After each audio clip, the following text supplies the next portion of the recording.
Good morning and welcome to the Local Government Division. It is Wednesday, January 20th, 2021. And obviously this is going to be a very exciting day for our country. I think I will call the meeting to order, and would our LA like to take the roll, please? Good morning. Representative Mason. I am here. Representative Elkins. Present. Representative Guam. Present. Representative Berg.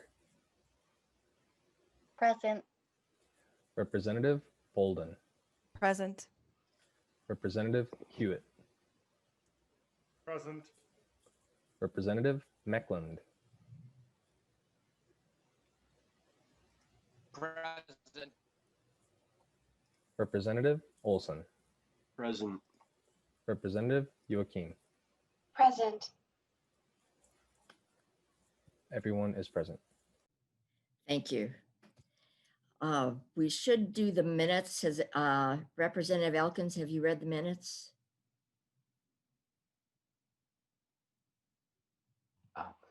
I'll move that we approve the minutes. Okay. Is there any additions or corrections? Okay. We'll move to approval of the minutes as written. All those in favor say aye. Aye. Aye. Opposed, same sign. The minutes are approved as written. Thank you so much. We're going to start today's meeting with the introductions of the staff for this committee. And I'll start with Peter Strohmeyer, who is our committee administrator. Peter, it's yours. Morning, members. My name is Peter Strohmeyer. I'm the committee administrator. I've been at the Minnesota House of Representatives for a little over 14 years now. And my very first committee that I was assigned to was the local government committee. So looking forward to the work of the committee. Thank you. Thank you. Next is the RLA, Josh Kilgard. I've been at the House for 2 years and was with Jobs and Veteran Affairs prior to this, so it's good to be with local government. Okay. Next, Chelsea Griffin from House Research. Thank you, Madam Chair and members. Chelsea Griffin, House Research. I just started with House Research at the end of October to replace Deb Dyson, who retired in December. I'm very much looking forward to working with all of you over the course of the biennium.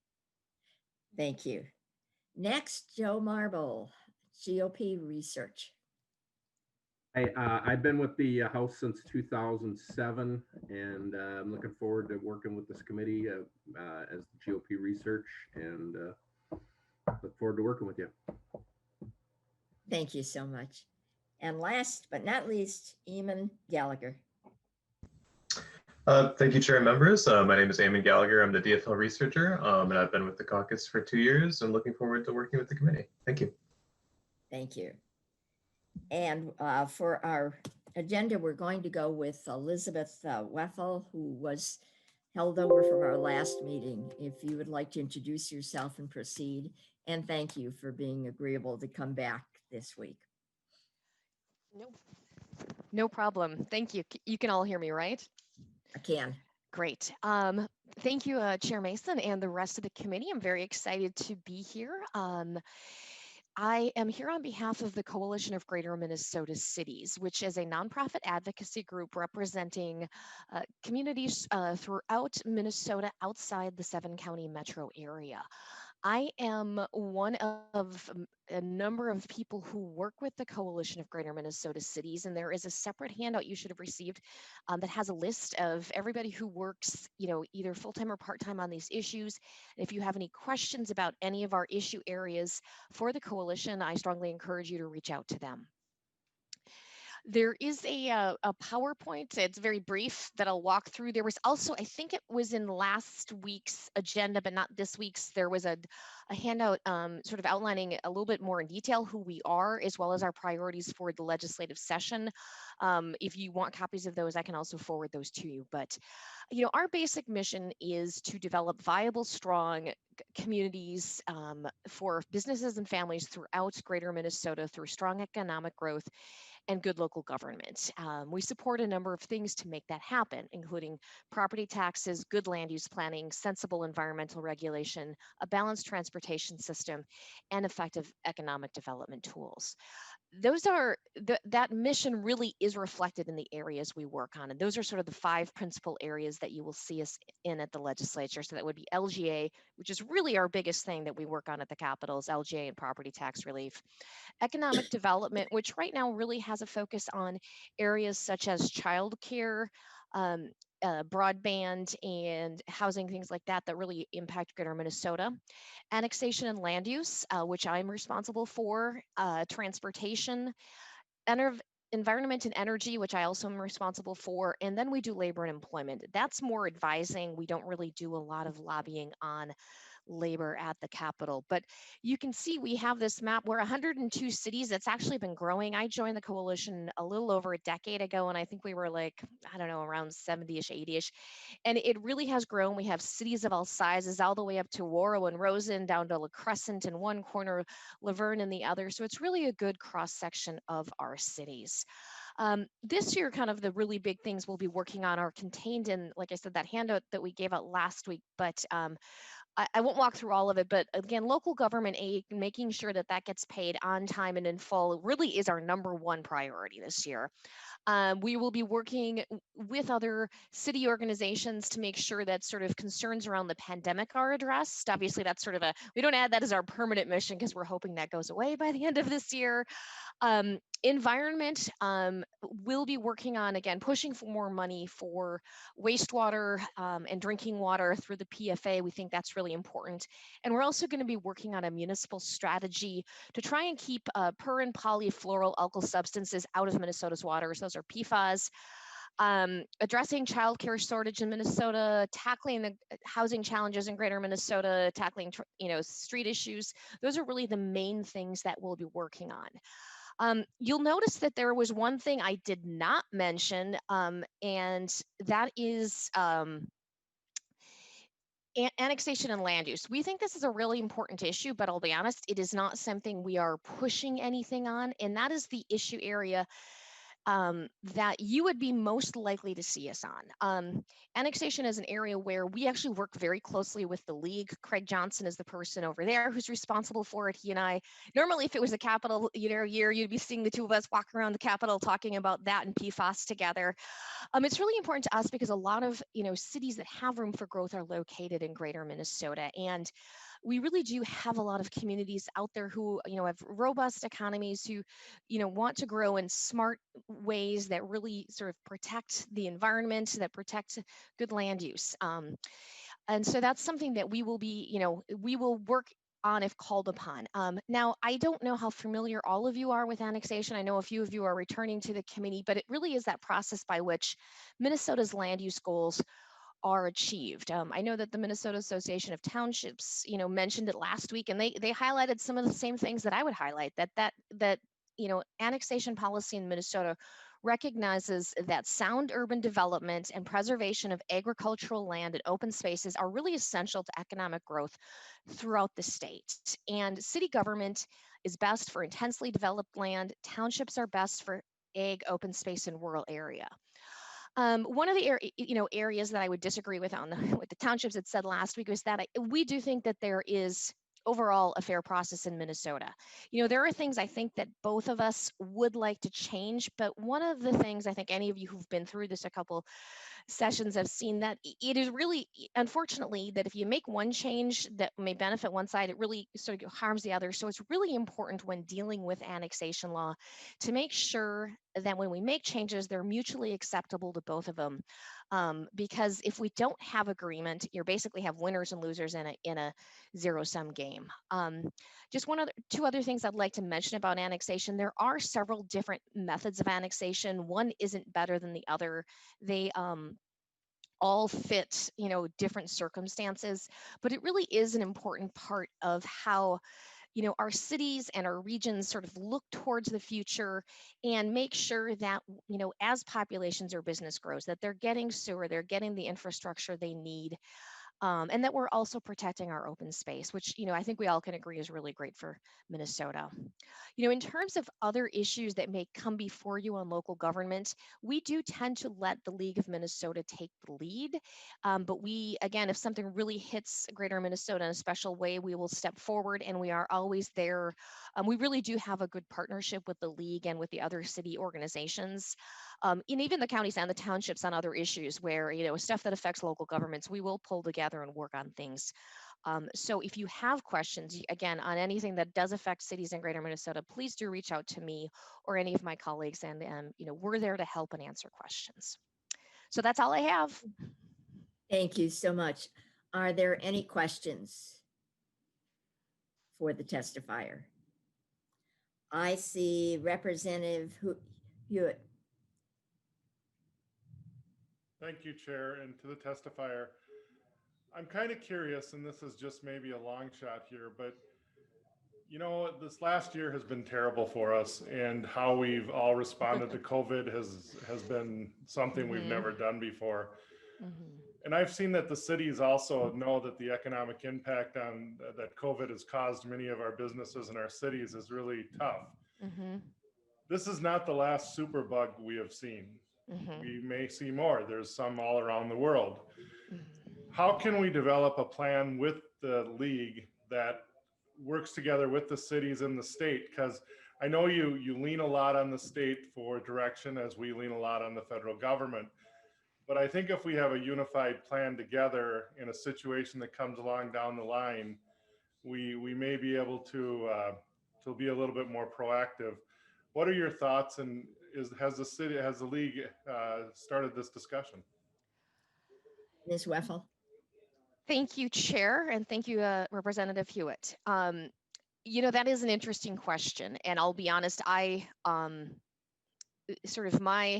things I work on tend to be annexation and then wastewater, but I can tell you, for example, that a lot of our wastewater facilities have been actively engaged, in research with like the University of Minnesota Duluth Medical School, in terms of right now we're focused on how do we track COVID through wastewater, which I know sounds a little gross, but actually is a leading indicator of where outbreaks are going to be. So I think some of what we're doing right now, and we're building that foundation, and that research is being done both for the short term, because we do obviously want to know where the outbreaks are going to be, but it's also helping us sort of learn how do we address things like pandemics in the future, and how do we work with use our city resources to do that. So there are pockets, like I said, that we are working on that with an eye towards the future. And I think you do correctly assess a problem that we are going to have going forward, and that I hope, even at a national level, we're gonna put back a pandemic planning unit into the CDC. In terms of what we will be doing, bigger picture, there's a couple things I can think of, but I also want to defer sort of the folks who are smarter in that area than me. There is one thing I guess I'll point out. We used to have this as part of our, if you were to look on the CGMC's website, you'll see that we actually have detailed policies for each area. And for the annexation and land use area, for years, we had a policy that said we want to bring back the state planning agency, which some of you may remember if you go way back, because you've got the Metropolitan Council, you don't have an equivalent for Greater Minnesota. So there used to be the state planning agency, which took some of those functions. And so, I don't know if that's, if that's the sort of approach, or if it's done at sort of the, the coordinating done at like MDH or whatnot. But I guess I would agree with you. That is something we need to be thinking about in the long term. Our cities, especially, mid to large size ones, do sort of a lot of comprehensive planning, and it might be sort of looking forward that that's where they need to put it there. But I guess saying anything more than that, I would be making it up. I can come up with lots of great ideas, but I'm going to confine my expertise to wastewater and land use. And Mr. Thank you. Chair, yeah, thank you very much. That got us, and I just want the discussion to start. Okay. So thank you, and thank you, Mr. Chair, for the time. And maybe along this line, I'd like to mention that for people who don't go back that far, there used to be a state planning agency. And the fact that we don't have one, to me, still boggles my mind. It used to be a department at one point of about 35 people. And basically all we have left now is our demographer and one or two other people. And it's done in different ways. But I know a number of years ago, Senator Clark and I had a bill where we were trying to bring back some state guidelines based on some of the others. The attempts have been done many times, but right now we really don't have any specific state guidelines as we're making our laws, which to me is kind of, it's really hard to put together something if you don't know what your end goals are. But again, thank you for bringing that up. Are there any other, Representative Berg and then Representative Quam. Thank you, Madam Chair. To the testifier, when you were talking about some of the issues that your office works on in terms of, or your organization in terms of childcare, housing, broadband, even wastewater and drinking water, those are all issues that we see our communities of color struggle with across the state. And I'm wondering, especially given COVID and we're, those inequities are right in front of us. No longer can we deny them or pretend that we don't see them. I'm wondering if there is an intentional mechanism where you're baking equity into the way that you're approaching these subjects and the solutions for your community. Ms. Weffel. Thank you. And thank you, Chair, and thank you, Representative Berg. Equity is an issue I think that our communities have been starting to struggle with, over the last several years. And I think it wasn't just this past year that showed that. I do think, honestly, when you get the results of the census, it's going to surprise a lot of people. Probably more people outside of Greater Minnesota will be surprised about what they see than I think if you were to talk to the mayors, particularly like in our southwest corner where we have cities that, I think some of the cities that have the highest portion of people of color are actually, in pockets of Greater Minnesota. Right now, I don't know that, it is, we've done numerous, we've done things through the years, bringing in folks to talk to our cities about, how to deal with that. Right now, our policies are, I don't want to say they're at a higher level, but they are aimed at helping anyone who would be disadvantaged. Like if for wastewater, we are really focused on making sure that everyone has, is able to afford clean and affordable, wastewater and sewer services. And that is done, through financing, trying to recognize that a lot of our communities, we have people who fall below income levels and whatnot. So that's, sort of, we've been our approach has been that we want, we recognize that our cities are made up of, a lot of different folks, and we've been trying to address that sort of through rising all boats. But I would say over the last couple of years, we've been trying to figure out more and more on how to do that. And I think that is sort of using the equity frame specifically as that language is going to be an ongoing discussion. Follow up, Representative Berg. Thank you so much. And thank you, Madam Chair. Okay. Representative Quam. Thank you, Madam Chair. And well, a couple of years ago, I saw an issue with small towns and communities in Greater Minnesota where they had someone move in, open up a business, and property values bumped up in the downtown area, or in Rochester, speculation caused huge increases in the valuation in the business district. And so I tried to start looking at how can we provide a mechanism where the city can designate an area and then allow for a back-looking property valuation or some sort of a discount to a portion.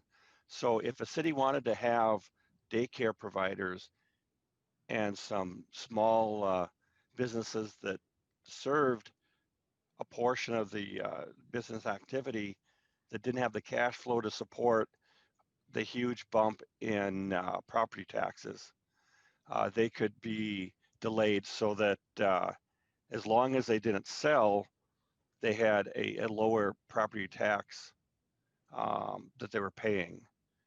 And if they sold, then there could be a 5-year look back because they're gaining the valuation of what the property is. It's like farmers are rich if they sell their farm, but they're no longer farmers. And then when COVID came, I thought, a lot of businesses are having trouble. And this might also be a mechanism to, for a short period of time, assist in maintaining the character, so to speak, because I know a business had been around for over a century, but they had to close because they couldn't afford the increase in valuation and the property tax.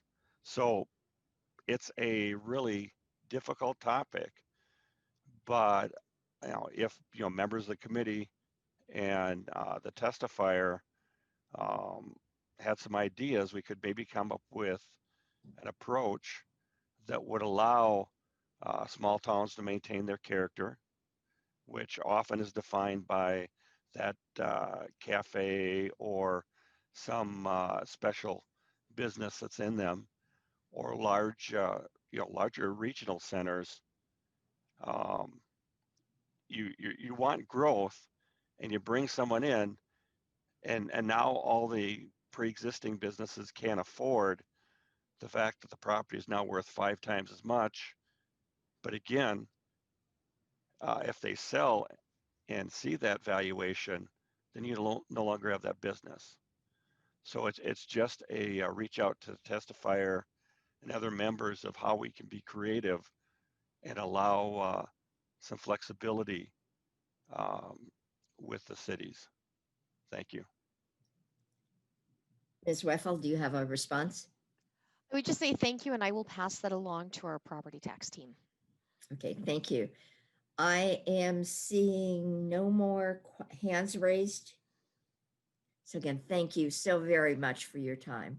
And I know we'll be seeing you again. Thank you. Have a good day. Thanks. Next, all of you, I want to talk about the rules that were given to the committee. They're pretty standard. Are there any comments or questions on the rules that we can adopt for the committee? And I'm not seeing any hands. So, okay, we'll move on then. Our main speaker today will be the chair of the Metropolitan Council, Chair Zelli. And if you would introduce yourself and proceed with your testimony. Nice to have you here. Very nice to be here, Chair Mason. Thank you so much. I share your excitement about the day. So I've worn my red, white, and blue shirt here just for the committee. And hello, everyone. I am here as chair of the Met Council, and I know there is a lot more expertise in this virtual room than what I have in my head. So bear with me as we do this overview. But I think there's some in this room where you might be new to understanding the role of Met Council as its own regional government. So I'm happy to be here and kind of give an overview. I have a PowerPoint, which I will try to share here in a minute. I do want to point out that I am joined here with a number of a few Met Council people. The Director of Community Development, Lisa Bajaras, is here, as is Terry Dressen, our Director of Communication. You all know probably Judge Shetton, our Director of Government Relations, and also Mary Bogey, who is our acting regional administrator. Meredith Vadas, who you also may know, is our regional administrator, who almost a year ago came to me and said, I need to spend a couple of weeks to help implement testing centers that the governor's asked me to do. And I said, Meredith, this isn't going to be 2 weeks. And he said, no, it can't be past May. So clearly she is now still there and really doing an excellent job, and now heading up a lot of the rollout of vaccinations. So we're being called to service. So I will see if I can share this screen. Can everybody see that? I can. Lovely. All righty, I'll keep going. As I say, Metro Council is a creation of the legislature, and it really goes back over 50 years, established in 1967 as a regional planning organization, but also the way to provide essential services that individual communities, cities can't really do efficiently on their own. And so it's kind of unique in the country. There are other metropolitan councils, but nothing quite as robust as what we have here in the Twin Cities. It's actually kind of won many awards, and I'm not sure if we could ever establish something like this now, but I think it is widely appreciated. Sometimes there's a love-hate relationship, but I think everybody agrees this is providing really important work for the region. Essentially, we're there to establish regional growth policies, long-range plans for transportation, aviation, water resources, regional parks, housing, and water supply. So we're often associated with Met Transit, but we are really much more. We actually do operate transit. We do transportation planning, but we also are the operator of wastewater collection and treatment, and also the largest HRA in affordable housing. Governance is always a big issue, and I will kind of go through a brief overview. We have a 17-member council that governs the organization. We represent 7 counties: Anoka, Carver, Dakota, Hennepin, Ramsey, Scott, and Washington. And each of the council members are appointed by the governor. Although, and I will get into the nomination process here in a minute, counties and cities do participate through the nomination process. And of course, the Senate confirms all the appointments. You can see how spread out these districts are. 16 separate districts. The chair is a kind of an at-large member. And the idea is to have pretty broad representation, but every member of the council kind of has at least the idea of kind of thinking regionally for issues that benefit everyone. The nominating process, as I mentioned, does make recommendations after public interviews that the governor considers when, and always has, followed recommendations from the nominating committees. This is the committee structure. Each council member, except for the chair, serves on at least 2 council committees. There are 4 main committees, and those meetings are public. We encourage the public to attend, and we've continued the attendance process during our emergency orders when we've been having virtual meetings. We've had opportunities for occasional comments and testimony, but more often now, this past 9 months, we've had more email comments to respond to. The council also is not shown, but has a number of advisory committees. that considers very specific regional issues, including transportation, land use, other planning processes. So those advisory committees is an opportunity for local elected officials, representatives of partnering organizations, as well as members of the public, kind of participate as we develop our policies for full consideration. I could show an organizational chart that has just hundreds of boxes, but this is the main kind of organization. We actually have close to 5,000 employees. We consider the main operating entities where we operate wastewater, we operate transit. But you can see we're in 3 different divisions, each having a planning and an operating role. Community development has both our housing, our parks work, our planning for the comprehensive planning process. Environmental services, this is really where all our water work is done, primarily managing the large wastewater system. And then transportation, obviously Metro Transit, but as well as our transit planning. I'm going to go through each one and kind of give you kind of a set of more information than you probably would care to have. But when you consider, you look at this slide, you realize every one of our functions at Met Council has been set up by the legislature by statute. So we really are following guidance, and we follow, as I say, we follow the law, but we also really are guided in very specific areas that we engage most of our time on.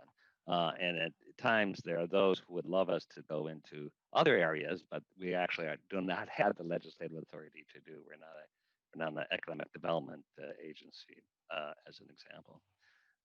But you can see here, we follow a lot of the land planning acts. So it's an interesting conversation, Chair Mason, when you say we don't have a state planning office, and I think that is a loss. But we do a lot of that function for the Metro 7-county region. And it really is essential when you consider how Met Council was established. It was to try to align ourselves as one metropolitan region.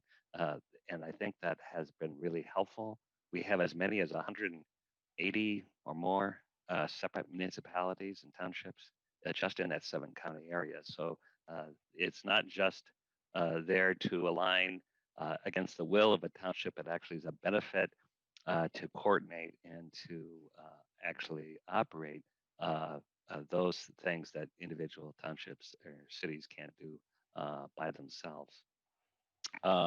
And as I said, this goes beyond just housing and transportation. We are so blessed to have such a robust park system in this state and in this region. And a lot of that is coordinated and help funded by Met Council. So I think this slide really shows graphically the kind of 10-year planning process, where you start with every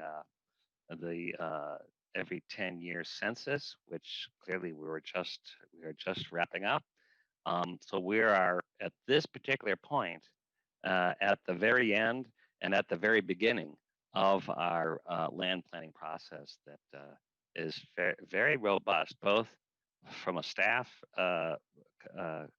perspective, but also through the outreach, stakeholders, advisory groups, and of course the council themselves are engaged in both visioning long-term aspirations, but also getting and working with individual communities to assist, then ultimately approve individual city comprehensive plans. And I'm really pleased to say we are nearly have completed this last 10-year cycle, and many communities came in right in December. On December 23rd, we were approving a host of cities with their comprehensive plans, in part because then they are now eligible to be part of our livable community grants. And I think this kind of shows both the vision and the details of a planning process. We are just now beginning. In fact, tonight, at a council committee meeting, we'll be talking about the larger visions and goals for this next 10-year cycle of planning. And again, this is not top down, this is more bottom up, but it's an iterative process. And I think it's been one that has really been helpful for creating a consistency and compatibility for communities that are side by side. Back to parks, when you, as I mentioned, we have a wonderful number of parks in the region. We think of them as individual cities or counties that have parks, but many of them have a regional function, and that's where Met Council plays a really important role. We are authorized to develop a parks plan, but we also approve and review each individual park's master plans for consistency. We help prepare a capital improvement program that allows both state and some of our own funds to help do really important capital improvements in all these parks. We issue council bonds as a way to match state general obligation bonds that may come to a particular project. So we actually are there to help augment some of the state funds that you see and hear about. We are actually the pass-through agency that provides funding for regional parks from both legacy funds, but also from any other state funds. So you'll hear about parks in the legislature, and a lot of that in the metro area comes through Met Council. But unlike the DNR and other kind of greater Minnesota park systems, or the DNR, which actually owns land, Met Council is not operating a park agency. We work with these 10 partners. And as you can see, there's several that have actual cities, as we know. Minneapolis, St. Paul, Bloomington have their own really robust award-winning parks, but and also, of course, Three Rivers, which is mostly Hennepin County, but a little bit of Scott County. But we are, they refer to as implementing agencies, but we work closely with these parks to help coordinate their planning, funding for their regional kind of use. And when you think about some of the parks in St. Paul and Minneapolis, you know, they are, in Minneapolis's case, a separate jurisdiction from the city and its own taxing authority, or St. Paul, which is part of the city, but they still both all provide such a regional resource that there are people who are coming in from the suburbs to Theodore Wirth Park for cross-country skiing, or and likewise, people in the city go out to Three Rivers Park. So this is great to have not one against the other, but it helps provide some coordination that we all are part of one regional system. On to our Livable Communities Act programs. As I mentioned, this has been an incredibly important and robust program since I believe it was 1995. You know, it's been hundreds of millions of dollars in grants that have really been helpful. These grants go to cities and counties and their development authorities to support a number of efforts through the Livable Communities program. But it's affordable housing. It's a particular program to help clean up polluted sites for redevelopment. We also are kind of a vision for helping build out pedestrian-friendly and transit-oriented developments. And you know, we can point to any number of projects around the metro area that had a very catalytic grant that helped make the difference to help get the project going.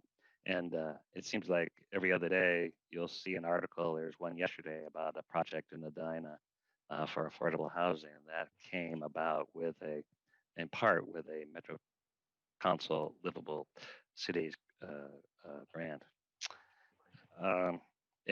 just the issue, of course, about the tax basis. This actually is funded through our own property taxes.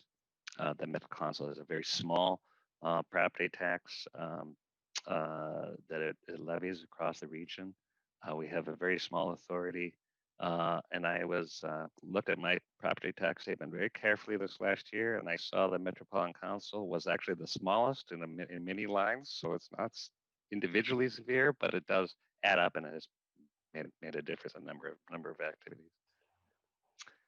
As I mentioned, we operate the state's largest housing redevelopment authority. So this is more kind of operations. We actually help a number of low-income families, and we help distribute federal housing Section 8 vouchers. And I would just kind of say, in a number of ways, you'd think we'd operate these different divisions separately, but we've had a great partnership. We've learned working with Metro Transit and Metro Transit Police. I have to put a little shout out to the homeless action team within Metro Transit Police that have known and found those that are unsheltered, that have been spending a lot of times on our trains, that we actually are able to transition some of those known folks into their own housing. And we use that, our own kind of housing authority and our voucher system, able to do that. So we've been trying to kind of think of ourselves as one agency involved with livability and housing and scarcity of affordable housing and the crisis, not just from the pandemic, but just from affordability generally, is one that we see as one of our main issues as we look ahead. Again, this is the region we serve for our housing authority. It's really all the metropolitan area, not covered by the individual city housing authorities. We certainly know Minneapolis, St. Paul, and other communities have strong programs, but we certainly collaborate a lot with them. But there's many areas that don't have their own authority, so this really helps fill in many gaps. And then on to our water programs. This is an amazing system that is not as visible as our transit system because, of course, it's all underground. But this was, if you look back to Metropolitan Council coming together, was really a number of agencies, city efforts that kind of came together. And just like planning, but also operating the wastewater systems, having a metropolitan efficiency and point of view has really made a difference. And if this little chart shows, how fortunate we are in this region to have not just Met Council, but the kind of the relationship we have with cities in the region. And as you see, we're one of the metropolitan areas that not all older cities have the benefit of a separated system. And if those who don't know, some foresight in the 80s really put a big investment into creating a separate sewer system where the Metropolitan Council kind of has the 600 miles of what I refer to as the interstate of sewer pipes. Some of them are as wide as 14 feet. I mean, these are big pipes, but the city systems come right into the Met Council interceptors they're referred to. And of course, from the city, it comes right into people's homes. But the fact that the city stormwater pipes, which are not the wastewater, but goes into rivers and lakes, the fact that they're separated allows for us to manage consistent capacity, makes our system much more efficient. And when you think about the rainstorms, as we have more climate change, big surges of water in older cities overwhelm the sewer system. And you'll read about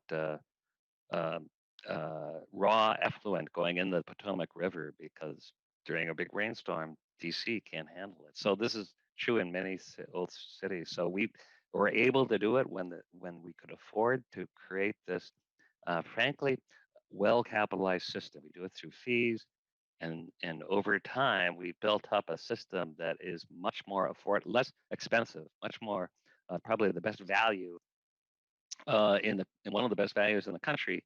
And I have spent the last 10 years whining about highway infrastructure and how it's undercapitalized. I actually have to say that this is a system that actually is up to speed. I mean, it is.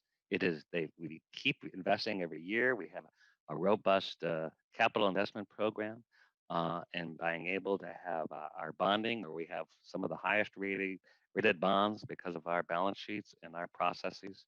And that's a kudos to Mary Bogey and others who have really made sure that we're being responsible. So this is an area I think we can feel really proud that we just need to stay on track and keep it going. Big issues of inflow and infiltration. That's where rainwater seeps into our system, both at the municipal and at the frankly at the private level. And that's something we're really concerned about, because we want to make sure that we don't have water seeping into a sewer system, because that makes it even harder to manage the supply.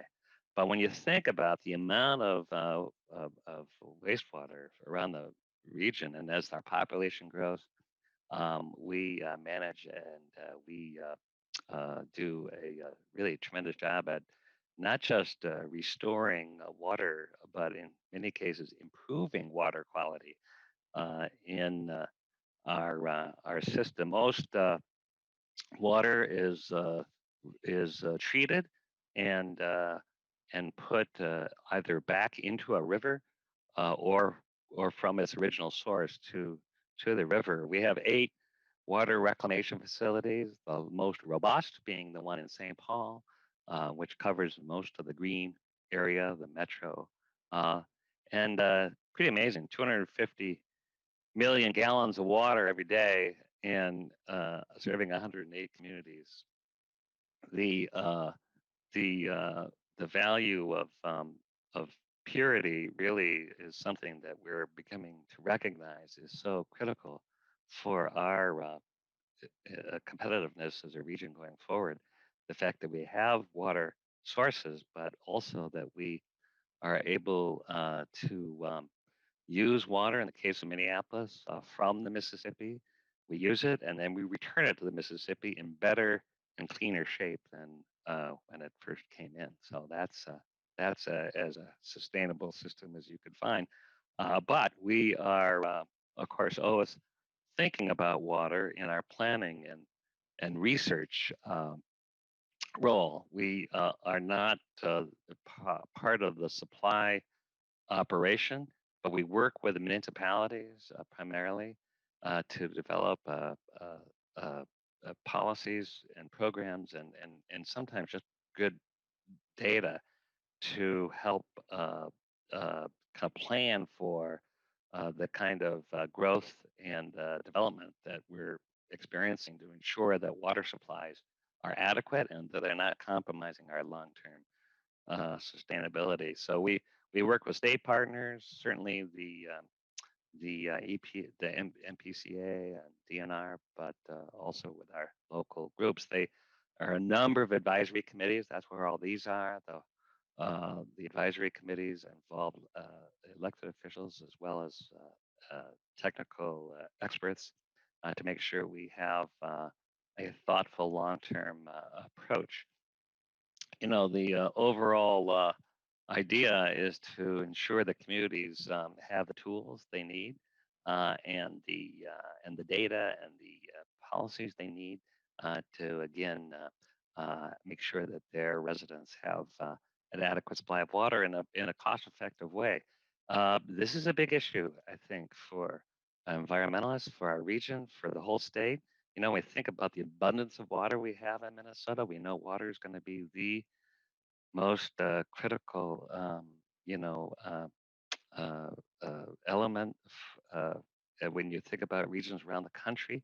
But we don't have, because we've had so much, we don't have some of the discipline that say they have in Arizona because we've had to worry about it. Well, so now we're getting really waking up to what waters are impacted, what areas we have been wasteful, and so this is, I think, a area that the Environmental Quality Board, certainly the DNR and the MPCA are very much involved in. And when you think about some of the issues we're focusing on, like PFAS and other elements that are in our groundwater, we know that we play a role in helping, again, mostly in a collaborative approach by assisting communities to know how they could react and plan. So everybody knows we play a role in transportation, and it has certainly been an exciting year for that. But we are continuing to operate a robust system, and we also act as a major planning organization for the region, including being the Metropolitan Planning Organization as a conduit for federal funds. We do long-range planning, but we also are involved in shorter-term actual allocation of funds to specific projects. When you think about just the transit services, clearly Metro Transit is the biggest and probably 95% of the system. We certainly have many different modes, and you are all familiar with the regular bus system and the light rail systems. But one of the emerging and maybe future of our transit systems is the arterial bus rapid transit, like the A line and the C line that are operating with great success. Those are the lines that are going down Snelling and the A line, and from actually from Minneapolis Blue Line connection up to Snelling and all the way to Rosedale, and the C line, which runs from North Minneapolis and on into and through the metro. We actually see as many as 10 to 12 more lines coming on within the next 10 years. We have funding, thanks to the legislature at this last bonding bill, to construct the B line and the D line. And the B line is operating from along Lake Street and Marshall all the way to St. Paul. And the D line runs from North Minneapolis to the Mall of America on basically on Chicago Avenue. These are really critical lines. And you think about where people are getting around. It has the look and feel of light rail, and yet they're on buses. They operate on streets. They provide a really a great service that has become very popular. North Star, of course, commuter services. We also do. We have run Metro Mobility, Transit Link. These are for more demand response services in vans. And provide services where regular route service can't really either operate, or where there are those that are disabled and need special assistance. And Metro Mobility, I have to say, is a growing service. We have, as an aging population and more population, we have more calls, important calls on that service. That is one that is actually mandated both by state and federal government to ensure that we operate it. And so that's generally, we manage the process, but we contract that service with a number of different contractors who operate the vans. We also provide funding and planning for the suburban transit services. We provide both the capital funds and some federal funds that go to support those generally express services to downtowns. So I mentioned our MPO function. Very important process that we work with a transportation advisory committee. It really does much of that work, supported by some technical committees. But we allocate as much as $200 million in every biennium to specific projects. It's not just transit; it's road and bridge. Very innovative and a robust program. We coordinate a lot of that planning with other agencies as well, certainly MnDOT, but other also local governments. There's a lot of local government representation on those advisory boards, and those come to the Met Council for approval, but Met Council does not actually deliberate. It really approves or disapproves, but I've never heard of it disapproving the recommendations of those committee structures. There is robust regional solicitation to ensure we get a broad net of ideas, and we ensure that there's a lot of public engagement and process along the way. So that's kind of the quick tour of our program, and I sorry to wax on, but it's I find actually whenever I look at some of those overviews, I learned something I didn't know, so I'm pleased to share it with you today. Well, thank you. You cover a lot of territory, no doubt. I have, actually, there's more than one question I have, but the one I'm going to start out with, you had mentioned the Section 8, and we know housing is, we're having a crisis in affordable housing and low-income housing. And my thought is, at least in the area that I live in, it looks like it's getting really hard for people to use the Section 8. So if, I don't want to catch you off guard, but am I right in that? And where are people able to use Section 8 at this point? Well, thank you, Chair, for the question. And I think we're always looking at ways to make it easier. I will say this as somebody who's comes in and out of government. There's a lot of bureaucracy to some of these programs that are so well intended. But I'm actually going to, because I know Lisa's right here in the room. Before I start making something up, there's Lisa. Maybe Lisa, you can kind of give more flesh on how we're evolving with implementing Section 8 voucher program. If you would identify yourself and proceed, please. Sure. Thank you, Madam Chair. I'm Lisa Barajas. I'm the Community Development Director at the Metropolitan Council. The Metro HRA is a part of my division, and our households, yes, do have a hard time finding units that will accept their Section 8 vouchers as a form of payment. It's something that has been hard over the years, but it's definitely, especially in hot markets when the number of rental units available is diminished. Landlords have their selection of who they'd like to rent their units to, and oftentimes will select someone else that they can charge a higher rent to, because we do set rent limits and payment standards on what we're willing to pay. That is also based in the marketplace, but the landlords do have the ability to choose who they want to rent to, and some landlords are very clear that they don't want to rent to Section 8 users because they don't like the extra burden of having extra inspections and going through those processes.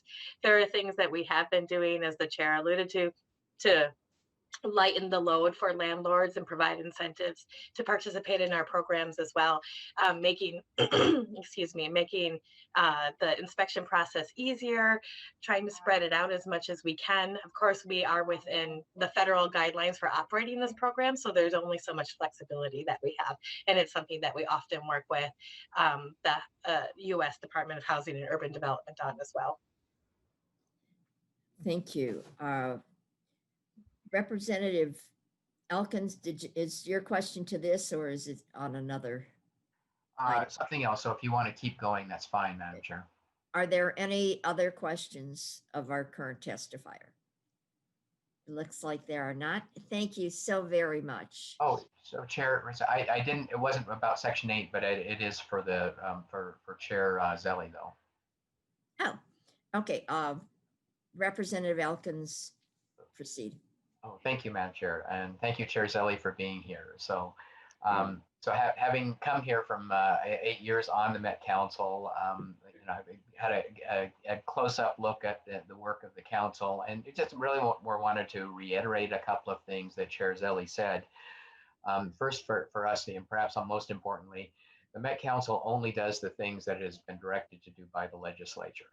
So for all of the talk that you will read in the press about the Met Council overreach, The Met Council only does those things that it is directed to do by the legislature in the statutes that Chair Zelli showed on the slide, where, with the for each thing that the council does, where the legislation is authorized. The Livable Communities Program, which just about all of the vast majority, almost all of the cities and local governments in the region participate in, as something that I do think that we should look at, because several of the programs are severely underfunded. So the tax-based revitalization account, for example, which is used for brownfield cleanup, and we've got a lot of that to do around the region in the aftermath of the civil unrest last summer. The levy for that program has been capped at $5 million since 1995. At least we ought to be allowing the Met Council to increase its levies for programs like that to keep up with inflation. The Local Housing Incentive Account Program, which supports affordable housing projects afforded by cities and counties, is also generally oversubscribed by a factor to 3 to 4 times. That grant program is very closely coordinated with Minnesota Housing's grant programs as well. And it doesn't really have a good dedicated funding source either. And I think that's something that we need to look at as well. It's very popular. It actually helps direct affordable housing to cities that have relatively less affordable housing, and is broadly supported by the metro cities and its member cities. The last thing I wanted to mention, because we do usually play a role in this, is that because so many of our regional cities have such old infrastructure programs, the cities need help funding their improvement of their sewer pipes in order to prevent, mitigate the inflow and infiltration problem that Chair Zelli mentioned. And for the last several legislatures, we have provided funding for cities to assist them to upgrade their pipes to prevent their storm water from leaking into the sanitary sewer system and overwhelming that system during heavy rains. And I just want to call that out, because I think it's important that we continue to provide funding for that, the inflow and infiltration program again this year in our budget. So thank you, Madam Chair. Thank you, Chair Zelli. Thank you. I see. Seems to me, I thought I saw Representative Quam. Did you put is your hand still? Did you put your hand down? It looks okay. Representative Mecklen. Thank you, Madam Chair. And Chairs, this question's for Chair Zelli as well. While I live in Sherburne County, which obviously you don't touch so much of, but you did slightly mention the North Star commuter rail. And it's been a big, obviously, thing of conversation up here for years, but more so after this onset of COVID. Can you answer what the current ridership is and what the current subsidy is based on the fallen numbers, if you would? Chair Zelli. Chair Mason and Representative, yes, as I mentioned, our longer kind of express commuter service throughout the Metro Transit system has been affected the most, and North Star is down 95% in its ridership. And I don't have the exact figures of what that ridership is, but it is clearly some of the most affected, and because of it's a fairly expensive system to start with, it certainly has been one that we're scratching our heads. On the other hand, we looked carefully and actually worked with some of the counties that have a share of the funding of the operations of North Star. So we actually reduced the number of trips from 70 a week down to 20 per week. And there is certainly that has been a cost savings, but there is an overall cost that is largely paying to the operator of the trains, which is BNSF.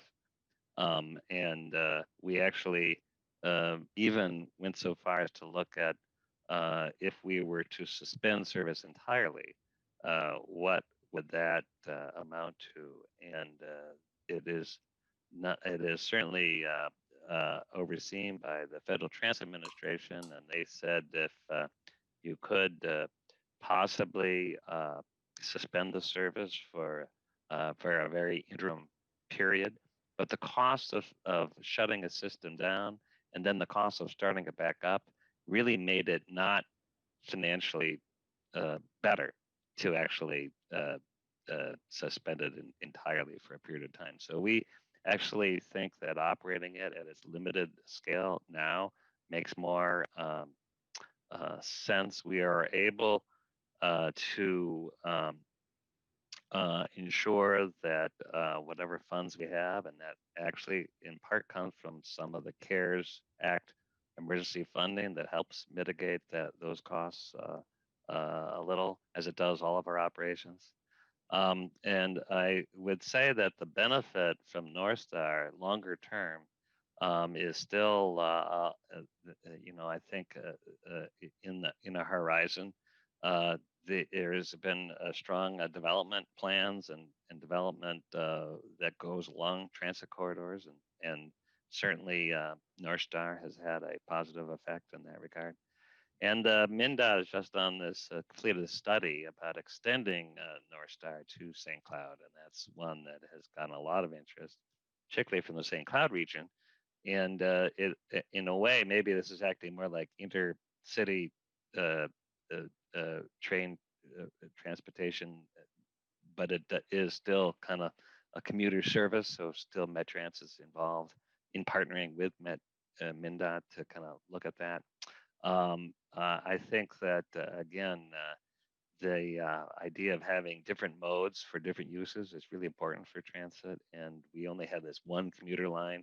And I do think, personally, looking at stopping at Big Lake, which was a compromise when it was built, maybe that was not the best foresight, because the Big Lake is a great park and ride, but it's not a large anchor community like St. Cloud would be, to help kind of create those city pair kind of density to support the train. But we're operating it with its existing subsidy, but we've reduced the operating costs significantly just in the interim.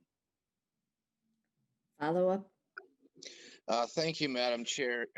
Yeah, Chair Zelli, if you could provide me with some numbers. There was an article in the Star Tribune probably a month and a half ago that explained the numbers that I believe ridership was hovering around the 70 to 80,000 per month, and it's dropped down to about 1,000.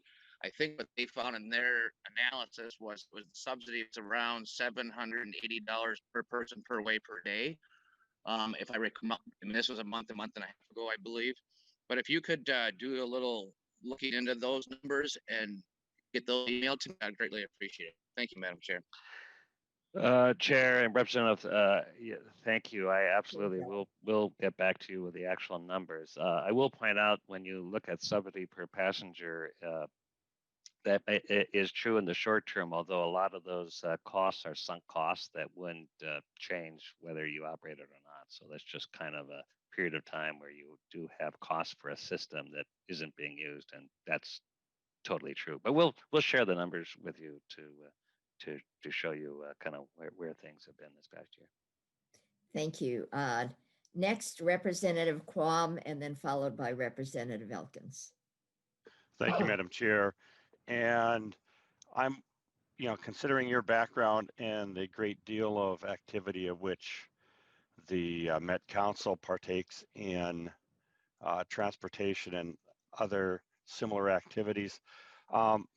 One of the big issues that we've seen in areas has been a decrease of availability of non-emergency medical transport. And also some of the people that are handicapped and other transport, where you don't have, it's not as easy with the large buses. I've been trying to get some discussions going on smaller, say like those shuttle bus size buses, having an app developed by the U of M, Met Council, and a couple of other entities so that FedEx and other groups, they get a bunch of, hey, I'm here, here, here, and here. I've got a pickup or there's a drop off, and they have logistics software that allows for efficient, fast, and effective hitting all of those points. Is that something that the Met Council would be interested in and cooperating and producing, so a person could have an app on the phone, say, I'm here, and this is the time frame to get from here, and I want to get there. And that way, the logistics would allow for a non-fixed route transit system. It would have in the software, if you're using electric vehicles, it would know when you would change out so one could charge and you pull the other one. And it would also feed in directly into autonomous transit in controlled zones. So the state of Minnesota would then be involved in some of those studies more readily. And that way we could deliver,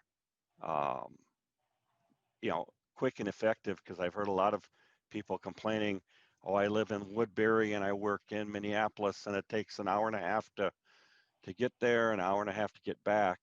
And if we do this microtransit clusters with fixed expresses, we might be able to more effectively do that. And the side effect is that app would be wonderful for greater Minnesota for non-emergency transit or medical transit and other aspects. So is that something that the Met Council, because you're trying to globally address the situation, would have some ideas on and be interested in? Chair Zelli.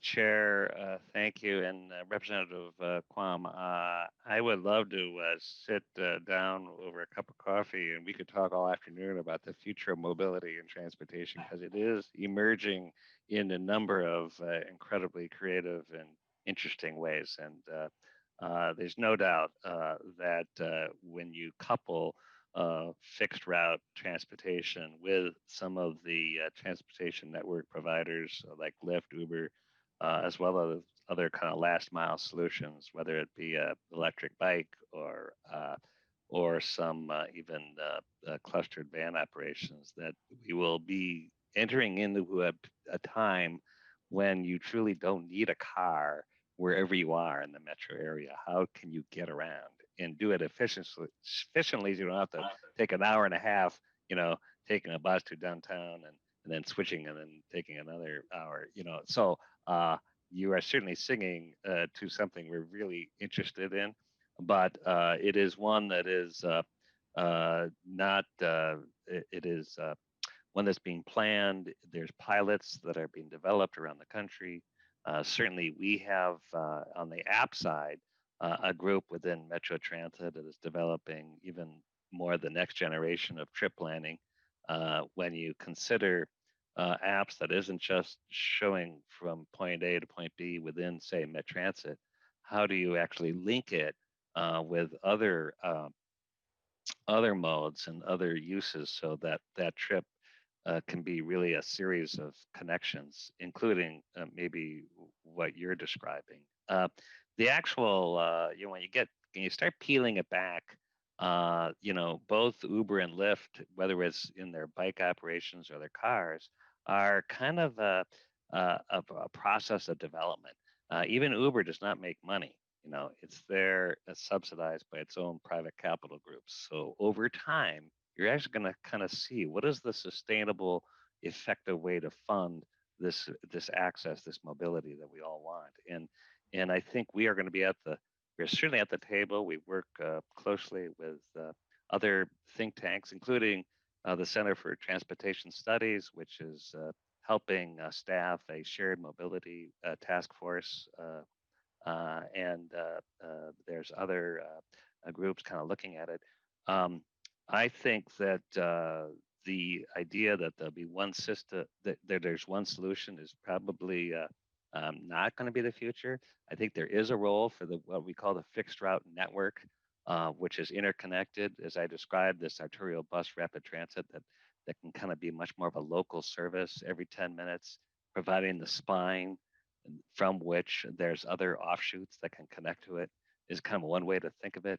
And think of the transit and mobility as a interconnected pattern, and there are areas in the metro where we're not served by express buses or local service, and what you described is where are the options for those other lower density areas, and there should be options. And I think the idea of having other kind of private providers provide connections is excellent, but there's a significant cost to that. So we have to make sure that we're allocating the scarce, taxpayer resources in a way that we can benefit most. And when you think about transit planning now, we're thinking less about let's just measure how we can just make solve congestion and go and kind of we're thinking a lot about how do we provide access to jobs from those that most need that access? How do we provide the system that lets people get to where they need to go to live their lives? And that's about measuring with new data analysis, defining more. And again, this gets to what the University of Minnesota is working on, measuring those. How do you get people to where they need to go within a half an hour? And so it connects with land use. It connects to some of our planning functions. So now I'm going down a little rabbit hole, and I apologize. But when you think about what you're describing as new technologies emerging the world, including apps, absolutely. But it is very much in process. We don't want to be ahead of our ski tips. We want to be, as I always say, we want to be on the leading edge, but not the bleeding edge. So we're partners, but we don't have the funds to be what the private sector is doing in some of these areas. I'll stop there. Follow up, Representative Plum. Thank you, Madam Chair. I just wanted us to get forward thinking. We always hear ridership, and but if we get forward thinking, I think we've got some solutions. And the Met Council is meant to facilitate regional solutions. And I've been trying 6 years. I'll give it a few more years, and hopefully we'll be able to see something, that isn't old technology. Thank you. And Representative Chair and Representative Quam, just to follow up, thank you for your interest. We have a group within Metro Transit called Transit Next, which is really looking at the future, and we actually have our planners and our collaborations through Met Council Transportation Planning Division that's also looking at us. So I welcome more conversation, and I absolutely think we have to be looking at the future. So thank you for raising the issue. Thank you. Representative Elkins. Thank you, Madam Chair. Just a couple of follow-up items. So with respect to North Star, I mean, the subsidy per ride has always been relatively high compared to other services, but I need to observe that all, throughout the region, the long-haul express services have been severely impacted by COVID. Most of the people who use the long-haul express services are what we would refer to as choice riders rather than need riders, and a lot of them, they're disproportionately people who are in professions where they're able to work from home. And so the rapid decline in ridership on North Star has been matched by similar declines on almost all of the region's long-haul bus services as well. And the other thing that I think might be worth looking into is I recall if we were to cancel the North Star service, I think we would have to pay the federal DOT back something like $350 million that they invested in the creation, and might be worth it when you get back to Representative Mecklen to have that figure as well. And then with respect to the line of questioning from Representative Quam, Southwest Transit, which serves Southwest Hennepin County and Carver County, has been experimenting with a medical appointment service as an extension of its Southwest Prime on-demand service. So they're actually experimenting with that now, and that might turn into a good model for other places as well. And then for some time, I know that Lyft has offered a program called Concierge, and it's used by hospitals around the country to schedule appointments for patients. And it works really well. And the hospitals that have done it have found that it pays for itself just in the savings from a reduction in missed appointments. So that's an option that's already out there available to medical centers, at least in those cities which do have a measurable level of service from Lyft.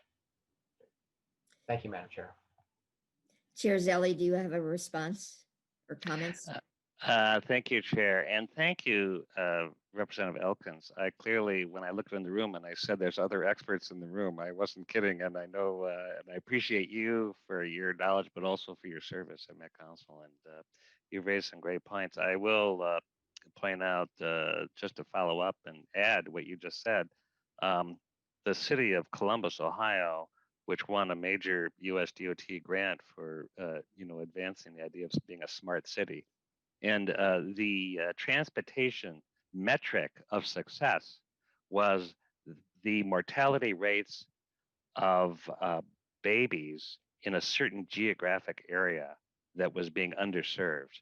And the reason that it shows that it's not about a transportation metric, it's about actually getting the prenatal care and developing access to clinics through incorporating that Lyft connection as part of a medical appointment. And it has completely changed the actual mortality rate, which shows that transportation access and service really does change people's lives. And I think that these new kind of thinking more broadly and collaborating with some of these, like the Lyft program, could be really transformative. And yes, thank you for pointing out Southwest Prime piloting program. I think there's great opportunities, not just for new technology and such as advanced automated vehicles, but also how we stitch systems together. Starting with little pilots is a great idea, and they're doing it. I did want to mention that some of us did have a chance to visit the St. Paul water facility last session. And obviously that's an incredibly impressive facility, both in size and scope, and just what a great job they're doing over there. The other thing I did want to mention, recently we did have a report on the Equity Committee. And you might want to say a few words about that. I think that gives a little bit more interest about how you are trying to proceed in the work that you're doing. Yeah, thank you, Chair. There's no question of the four major goals for the council. Equity, sustainability, housing, and transportation access. Equity really needs to be an imperative for all the work we do, not just our grant planning and our transit planning, but also how we handle procurement, how we think about our own workforce.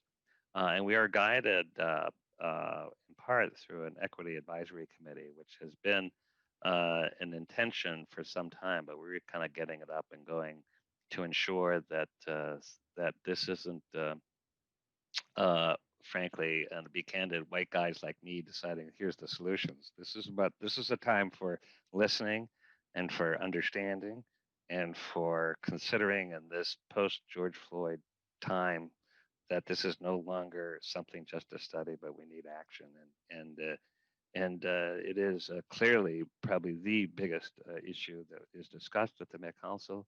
We have a number of BIPOC members who are advancing not just their own point of view, but keeping all of us focused. And I think you'll be hearing more. I know that when we consider equity in Met Council's role, we actually are a leader, or I would say a co-leader with other major institutions. We advanced and approved a regional economic framework in collaboration with the greater MSP Partnership and the Center for Economic Inclusion this past year.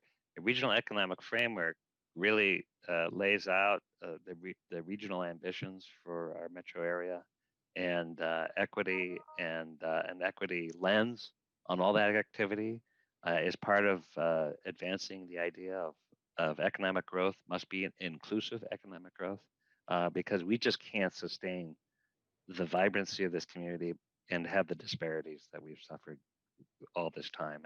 And even though there's been many studies, the numbers haven't changed much in the past 10 years. When you think about the effects of COVID, they've certainly disproportionately affected people of color and indigenous populations, many in the metro area. So I actually think it's exciting. And when you consider that this isn't just a government activity, the work of the private sector, if you read the paper today, U.S. Bank has announced $1 million grant to the Center for Economic Inclusion to help create tables of trust and benchmarking.